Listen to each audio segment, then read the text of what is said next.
Ladies and gentlemen, representing humanity in the fourth battle, on the 31st of August, 1888 AD, this monster emerged from the depths of a shadow enshrouding the city of London.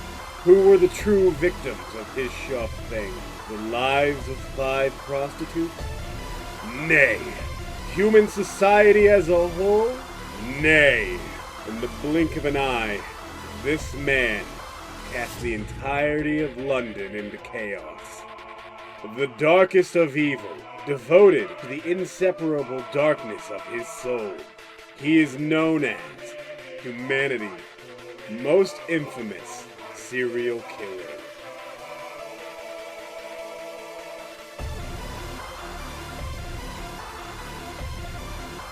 Jack the Ripper!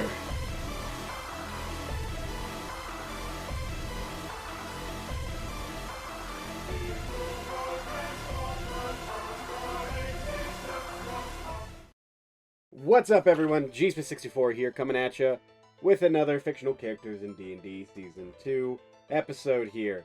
Today's character, as you saw by the intro, is Jack the Ripper. Now, I want to make a very important distinction. This is not the infamous Jack the Ripper from actual history. This is a manga adaptation of that same man, though. So, if you are uncomfortable with the premise of a serial killer, by all means, please hop off the video. I fully understand. That being said, though, Jack the Ripper from Record of Ragnarok is a cold beast of a character, and so we are going to be bringing him into D&D. Additionally, spoilers for Records of Ragnarok going forward. So if you have not read up to the point of Jack's fight versus Hercules, then I hope you either click off or are okay with spoilers. Let's get into it, shall we? Starting off with this build, as always, we have to start with the points, then the race, then the background. As always, I'm going to be using the point-buy system. Use whatever system you want, but use this as a template. Starting off, we are going to be having Dexterity at a solid 15. We need this skill to be the elite of the elite. Jack is able to stand on piano wire with no problem, able to throw daggers with the finesse of a true gentleman, and be able to evade Hercules' blows. So, Dexterity is a must-have. Followed up by Constitution being at 14. The reason we want this at 14 is because Hercules is a strong, beefy motherfucker and lands several solid hits on Jack. Jack's still able to stand. He also gets impaled and is still able to stand. Jack takes a beating in from fighting Hercules. Constitution's probably a good thing to have. We're going to follow that up with Intelligence being at 13. Don't worry about that too much. It will get bumped a little more later. But we just need that for our multi-class, so it's nothing crazy. Wisdom is going to be at 12. And that is important to us because wisdom skills are pretty nice to have, and Jack has quite a few of them. Follow that up with Charisma. It's only going to be at a 10 for now. We are going to bump that up quite a bit later. But for now, it can stay at a 10. And then, of course, our last stat, which is our dump stat, is Strength. At the end of the day, you don't need Strength to be throwing around knives, and obviously you're not going to be going blow for blow with Hercules. Oh wait, you are? Eh, fuck it, you're still going to use Dex anyways. And next up, our race. Obviously we're going to be going human, but make it a little spicy. Go variant human, getting a +1 to 2 of our stats. We're going to be taking Dex and Int. We get a bonus proficiency in one skill of our choice. We'll be taking Investigation. That'll give us a nice little cherry on top for later. Follow that up with our bonus skill of choice, which is the skill Expert feat from Tasha's. We get an extra skill, gain expertise in a skill, and get a +1 to an ability of our choice. We are going to be gaining the Insight skill and immediately expertising that. It's a nice skill to have. Reading your opponent is a must-have, so Insight's pretty good at doing that.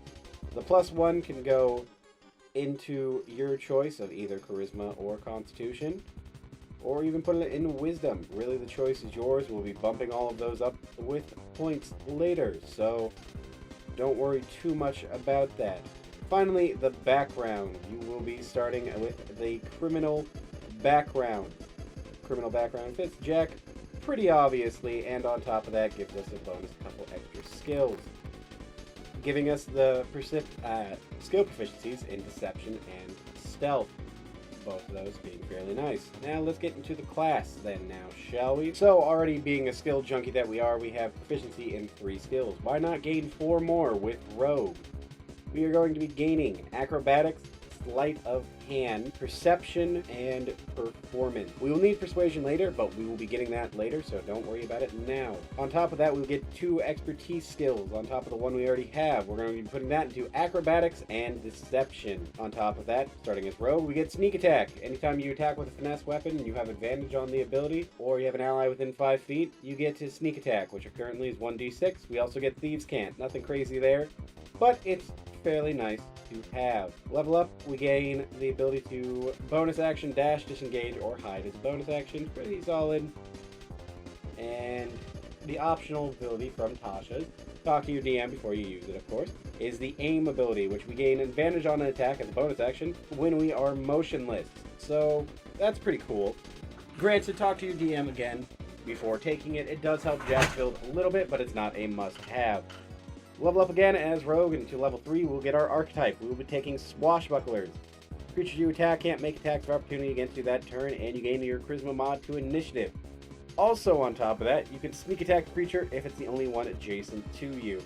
All 3 of these skills are fairly nice to have, and fit Jack pretty well. Being able to duel one-on-one, being able to sneak around the city killing prostitutes and other people, and being a kind of retreating fighter, likes to keep his distance. All these abilities help him do that. Next up, we will gain another level going into level 4 of Rogue, and we will gain another feat.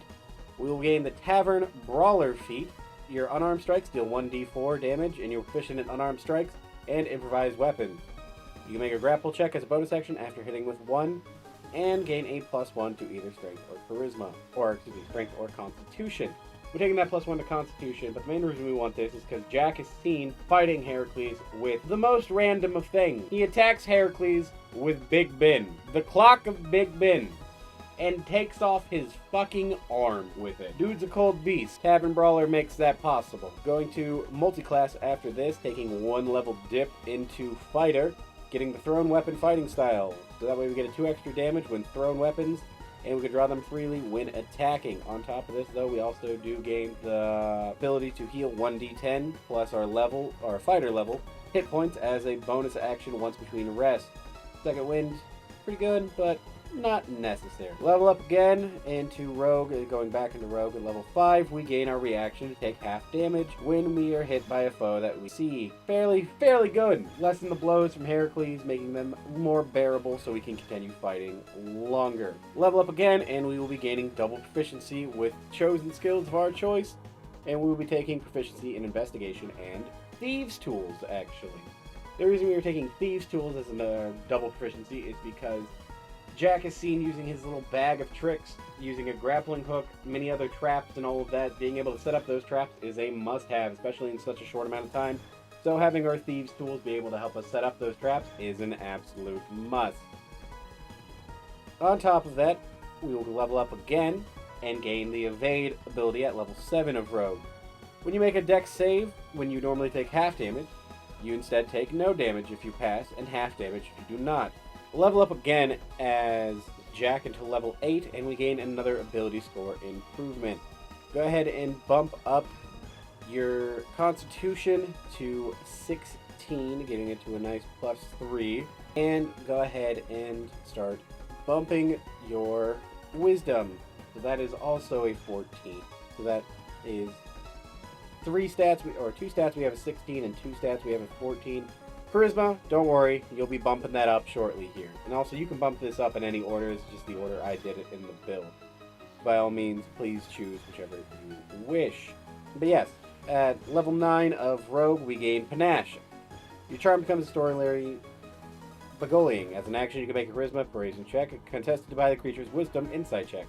The creature must be able to hear you, and so you must share language. If you succeed on this check, and the creature is hostile to you, it has disadvantage on attack rolls against targets other than you. Can't make opportunity attacks against targets other than you. The effects last for 1 minute until one of your companions attacks the target, or affects it with a spell, or until you or the target are more than 60 apart. Excuse me.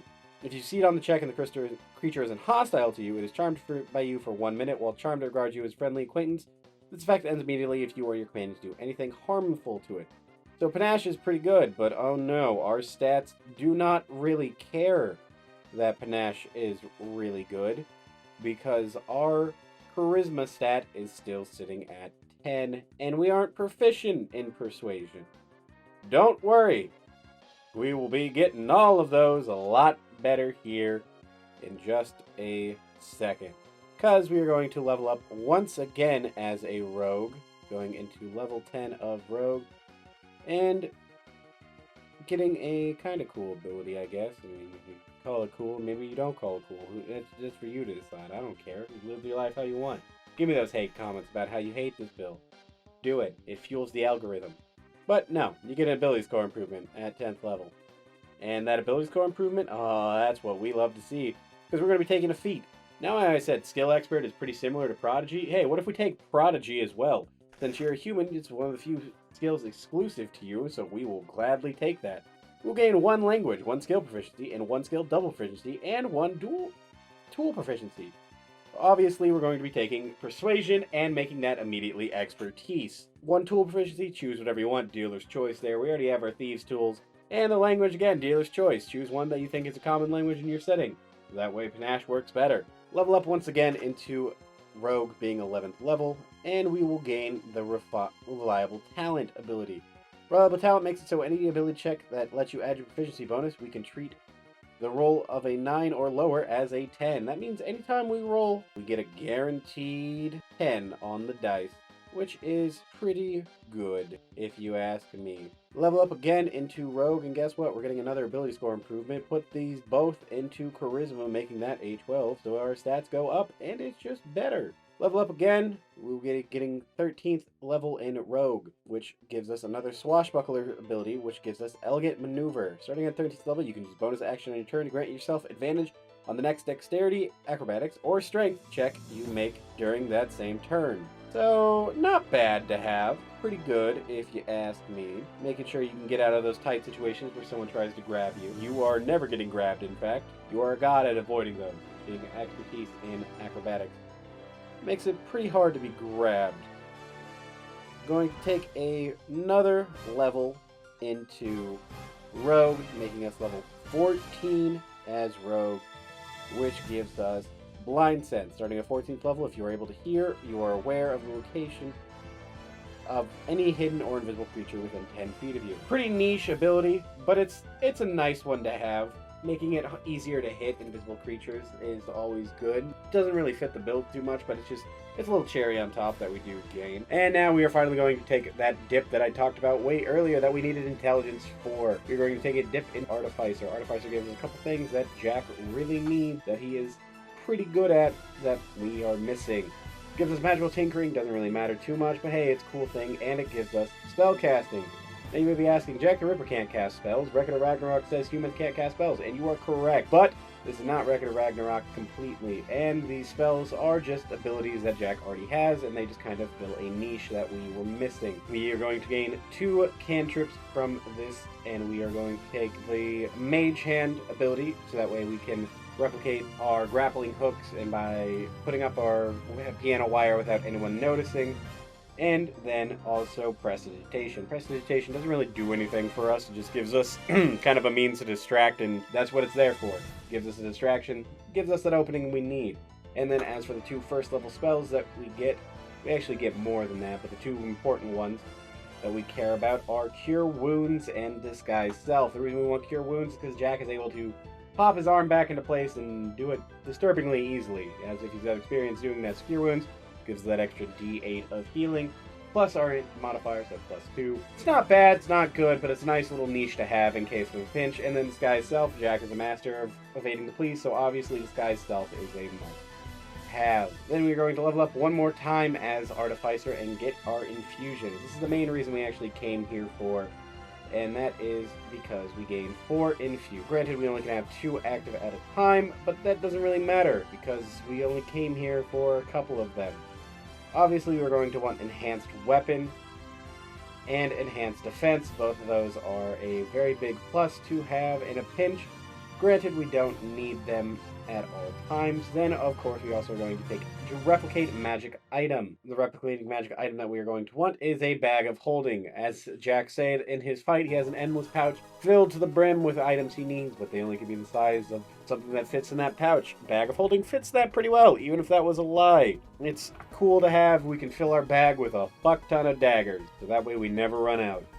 Then the last little bit we're going to need is the returning weapon. This grants a weapon with the thrown property, our daggers, a +1 bonus to attack and damage rolls made with it, and it returns it to the wielder's hand immediately after it is used to make another ranged attack.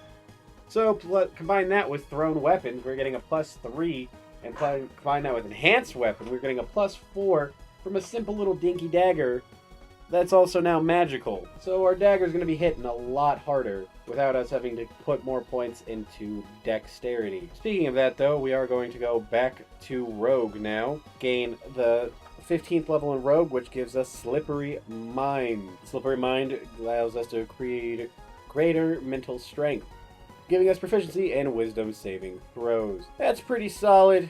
Pretty good to have. Gonna go into 16th level of Rogue, which gives us an ability score improvement. We're going to put that once again into Charisma, so that way that is at a 14, making it even better. So our Panache and all of that gets even better. Arguably, you could put this into Dexterity too, so that way your daggers do a little more damage, but that's really your choice. Do you want your Panache to be better, or do you want your daggers to be better, because you're still going to be getting that great 8d6 of sneak attack every time you use it. So really a dealer's choice. Doesn't matter how much damage your little dagger does with those 8d6. Speaking of those 8d6, let's upgrade that to 9d6. Our level cap for this build will be 17th level of Rogue, giving us 9d6 on our sneak attack die, and giving us one last roguish archetype ability for Swashbuckler, giving us Master Duelist. Beginning at 17th level, you master the ability of the blade, lets you turn a failure into a success in combat.